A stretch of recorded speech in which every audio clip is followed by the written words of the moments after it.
د پنجاب سره د پښتنو پر وړاندې د ظلم حساب به څوک کوي که ویډیو ګورئ نو خبر به پرې شئ. نجیب نقیب مارشال ارمان او عارف پنجاب ووژل چې د لر او بر ملتپاله پښتانۍ غندي او تر خپل توان د پنجاب د ظالم پوځ په خلاف مبارزه کوي. خو له اشرارو نیولې بیا تر طالبه یوه ورځ یې هم په پښتنو د پنجاب د پوځ جاري ظلم ونه غنده چې دا ولې. خو همدا افراطیان او مذهبي ګوندونه بیا مرګ په هندوستان مرګ په امریکا او ناټو نارې وهي. ډیره د تعجب خبره ده چې افراطیان د پنجاب په ظلمونو غلي دي، حالان کې روان ټوله لوبه پنجاب پیل کړې ده. که د اسلامي امارت یو مشر د پاکستان دا عمل وغندي نو موږ به پوه شو چې دوی د ظالم پنجاب پلویان نه دي. د کوزو پښتنو پرته د تاوانه موږ ته د زرې ګټه هم نه ده رسېدلې. هر وخت یې زموږ په اور تیل پاشلي خو موږ ترې ګیله نه کوو ځکه دوی د پنجاب له لوري استعمالیږي. بیچارهګان اسیري غلامان دي، محکوم دي او موږ افغانان خپل نظام لرو، خپل جغرافیه لرو، خپل قوي پوځ لرو،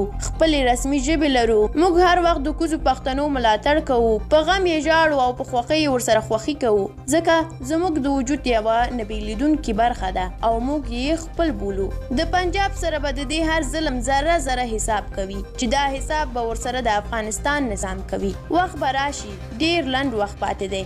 سخت ظلمونه یې پر لر او بر کې وکړل چې سزا به یې ویني او اسلام آباد به وسوځېږي، اور به واخلي. در سره نوټ یې کړئ زما خبرې. درنو لیدونکو ډېره مننه چې ویډیو مو لیدله. دا لیکنه د ندیم آزاد وه. که د دې لیکنې په اړه کوم نظر لرئ زموږ سره یې حتما شریک کړئ. د لا ډېرو ویډیوګانو د لیدلو لپاره زموږ یوټیوب چینل در سره سبسکرایب کړئ. تر بلې ویډیو الله مو مل ښه وخت ولرئ.